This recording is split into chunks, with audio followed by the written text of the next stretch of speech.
สวัสดีครับวันนี้มานำเสนอ การปลูกยางครับสไตล์ของผมขุดหลุมครับขุดหลุมลึก50เซนกว้าง50จ้างคนงานวันละจ้างคนงานหลุมละ5 บาทครับประมาณ800หลุมก็คูณหารดูก็หมดพอประมาณอยู่ครับ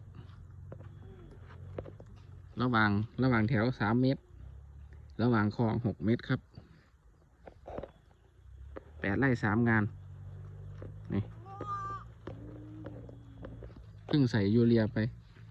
หลุมละ1 ซ้อนซ้อนโต๊ะรอใส่ขี้วัวครับรอขี้วัวมาขี้วัวก็ใส่หลุมละ1-2 โล3 โลก็แล้วแต่ใส่ขี้วัวเสร็จก็ถมหลุมครับรอปลูกเดี๋ยวจะถ่ายให้ดูอีกทีครับ